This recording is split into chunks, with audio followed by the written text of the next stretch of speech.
After putting a few weeks into this game, I think I'm ready to give my review of Dragon Warrior for the Nintendo Entertainment System.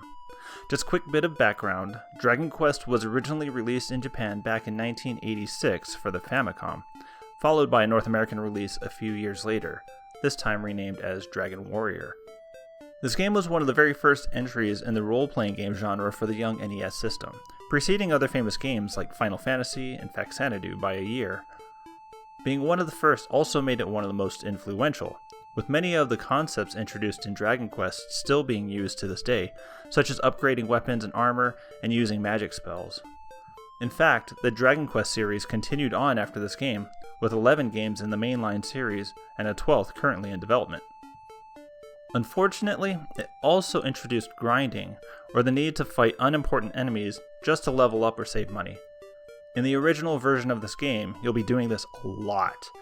At least in remakes of this game, that aspect is much more balanced, meaning you'll be spending a lot less time walking back and forth just to fight enemies.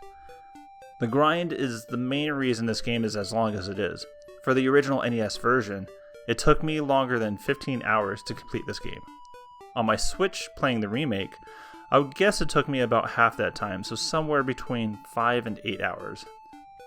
That being said, I take some responsibility with my playthrough taking more than 15 hours. I ended up dying way more often than I should have, which slowed my progress way down.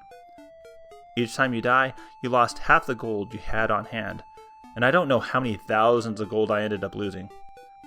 If you're playing any remake of the game, there should be a storage area somewhere that allows you to save up gold and avoid that little problem. You just won't find one in the NES version. And each time you die, you get taken back to the castle to have a chat with the king.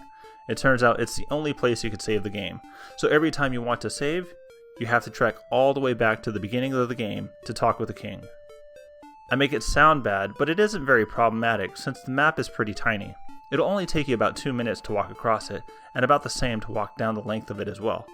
And later on, the use of the repel and return spells make those trips a lot faster.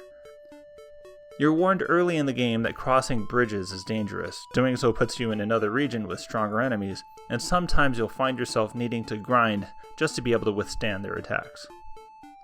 At least when you're walking back and forth as you search for more enemies, you'll be able to listen to some amazing music.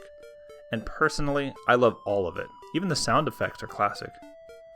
One minor detail about this game that I really liked and haven't seen in any other game is that from the very beginning of the game, you can see where the very end of the game is, right on the same screen. Just as you walk out of Tentacle Castle, you can see Charlotte Castle across the water, home of the Dragon Lord. Even though you can see it, it'll take you many hours just to be able to reach it. I really like this game, and even though it can be very grindy, it's simple yet fun. So, out of 10, I'm going to score Dragon Quest a 7.5. The premise is basic, and it could get quite monotonous, but I enjoy the battles along with the music, and I don't have to worry about getting lost or confused about what I need to do.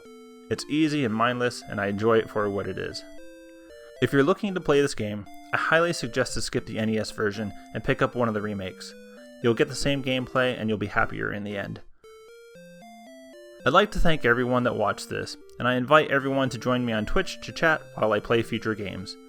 I'll be posting more games and reviews on YouTube, so if you enjoyed this content, I would love it if you subscribed. Thank you again, and have a wonderful day.